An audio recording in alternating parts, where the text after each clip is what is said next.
Hey Steno peeps, welcome back to a brand new Q&A dictation. Today we're going to be doing a Thanksgiving mystery Q&A. So bringing in a little bit of the holiday spirit. Be sure to set your speed controller to your desired speed. I'll be speaking in a low voice for the attorney, a higher voice for the witness. Let's dive in. Good afternoon, Mr. Anderson. Let's start with some context. Could you please state your name and occupation for the record? Good afternoon. My name is Henry Anderson, and I'm a chief specializing in holiday catering. Thank you. Now, on November 24th, 2022, Thanksgiving Day, where were you between the hours of 2 o'clock and 4 o'clock p.m.? I was at the Maplewood Community Center preparing the Thanksgiving meal for the annual charity dinner. How many people were you cooking for? Around 150 people, give or take. And during that time, did you observe anything unusual? Not initially, but around 3:30 p.m., I noticed the turkey carving knife was missing. Missing? Was it later recovered? Yes, it was found behind the dessert table around 4 o'clock p.m. Were there any fingerprints or evidence on the knife? Not that I know of. The knife was clean, suspiciously clean. Did you see anyone near the dessert table before the knife was found? I did. A man wearing a burgundy sweater who didn't seem to be part of the staff was lingering near the pies. Did you confront him? No, but I informed the event coordinator. Let's pivot. At what time did you serve the turkey? The first plate went out at 3:15 p.m. And who carved the turkey? Our volunteer, Mr. Charles Monroe.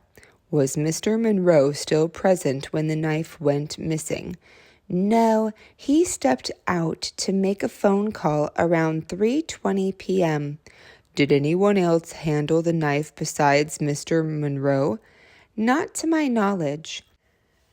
Mr. Anderson, let's revisit the man in the burgundy sweater. Did you notice anything distinctive about him, his behavior, appearance, or actions?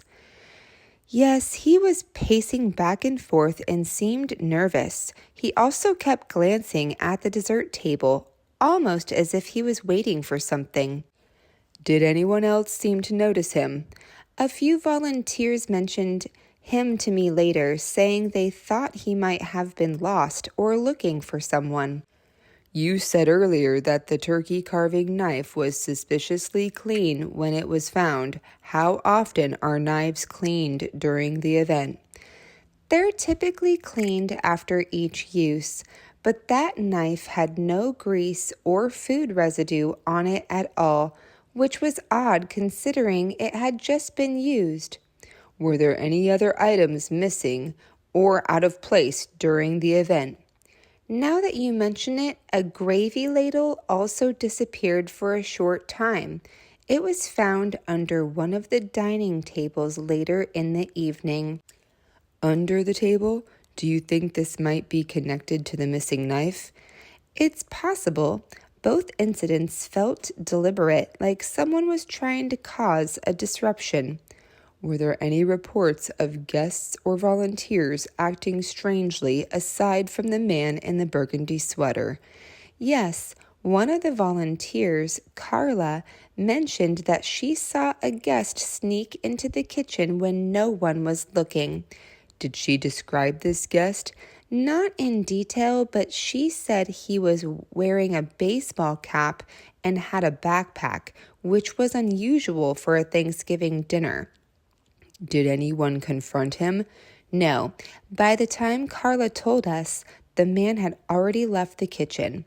Let's talk about the dessert table itself.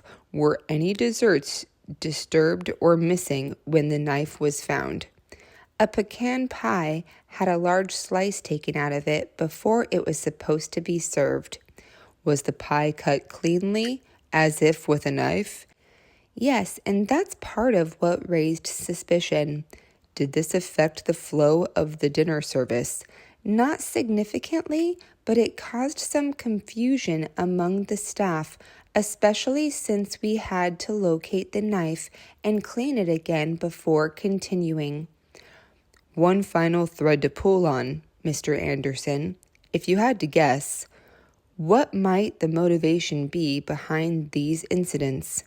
I really couldn't say for sure, but it almost felt like someone was trying to create a scene or distract from something else happening at this event. All right, that's a wrap. I do have more holiday dictations coming your way, so be sure to subscribe so you don't miss out on the next dictations to come, and I'll catch you on the next one.